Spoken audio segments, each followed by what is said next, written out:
Kapamilya, silipin naman natin ang paghahanda ng Asia Pacific College para sa pagpasok ng senior high school sa Lunes. At live mula po sa Makati City, naroon ang ating kasamang si Tina Marasigan. Tina, umagang kay ganda sa inyo dyan.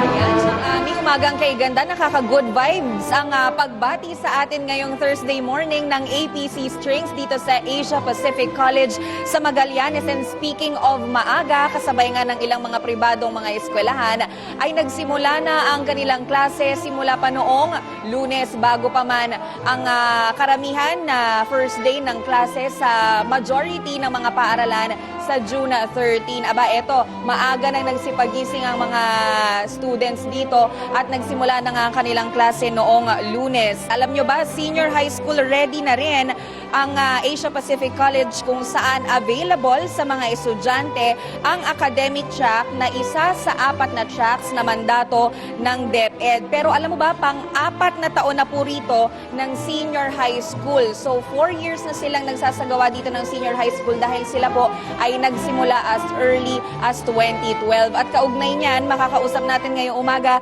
si Ms. Ryan Joy Dizon, ang Senior High School Director ng Asia Pacific College. Umagang kay ganda po, ma'am. Umagang kay ganda, Tina.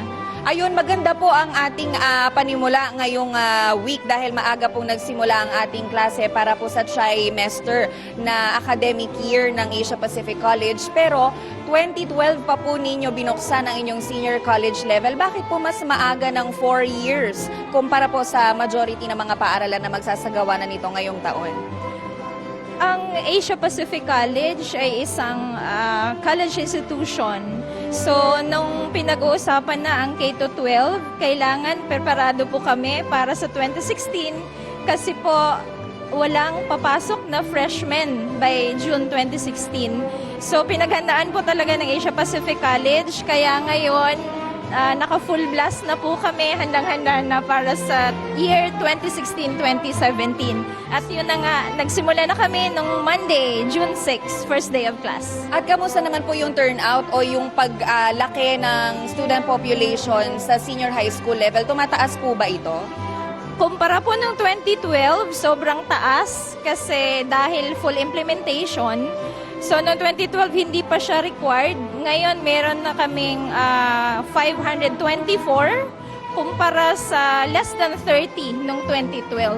So, dahil nga nakapaghanda, sa tingin namin magiging maganda ang 2016-2017, hindi lang para sa APC, pero para din sa aming 524 students. And alam ko meron pang pwedeng humabol hanggang second week ng June. Ayon, Chang Ami, ang magandang balita ay open pa para sa mga late enrollees ang APC. Kaya po imbitahan po natin sila para po pumasok na dito sa APC para sa kanilang senior high school level dahil yung iba naghahanap pa po ng school hanggang ngayon. Okay, ang Asia Pacific College po ay binuo ng SM at ng IBM. So ang amin pong approach ay napaka-industry oriented. Sa katunayan, meron tayong mga partner industries sa kasalukuyan. Ilan doon ay ang IT Business Process Association of the Philippines. Meron po tayong Accenture, Microsoft Philippines na siyang tumutulong sa atin para mapaganda ang ating implementation. So lahat po ay welcome pang pumasok sa Asia Pacific College para sa school year 2016-2017. Okay, at mamaya po kakamustahin naman po natin yung mga graduates na ng senior high school level. Ano na bang nangyari sa kanilang career matapos na makagraduate dito sa karagdagang 2 taon sa level ng high school. Balik muna sa inyo dyan. Chang Ami, maraming salamat po, ma'am. Maraming salamat sa inyo, Tina Marasigan. Balikan natin ang Asia Pacific College. Kaugnay pa rin sa senior high school live nandun sa Makati City, si Tina Marasigan. Tina, UKG. George, bagamat sa Lunes pa may pasok ang karamihan sa mga paaralan dito sa Asia Pacific College sa Magallanes, nagsimula na ang kanilang first day of school year dito sa noong Lunes. At inaasahan nga na mas marami ang papasok na enrollees ngayong academic year dahil sila ay merong academic track na available para sa mga estudyante. At sa academic track na ito, may 3 strands sa ilalim nito na available na pagpipilian ng ating mga estudyante. Yan yung accountancy, Accountancy, Business and Management, Science, Technology, Engineering and Math, at maging ang General Academic strand. Alam mo, George, napaka-high-tech ng kanilang mga facilities dito para sa mga specialized courses nila sa bawat strand, tulad na lamang ng Interactive Media Design, Digital Animation, at maging Tourism Operations. At simula nga noong 2012 ay pinapractice na nila dito na magkaroon ng senior high school level. At ngayong umaga, makakasama natin ang isa sa mga natapos na sa grade 12. So yung madalas na maririnig natin, wala pang grade 12 sa karamihan sa mga paaralan.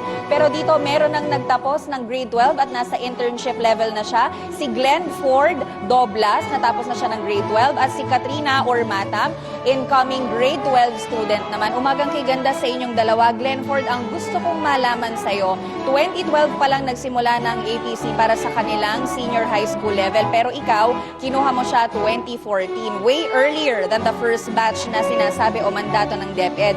Ano ang rason? Bakit mas maaga mong kinuha ang senior high school level?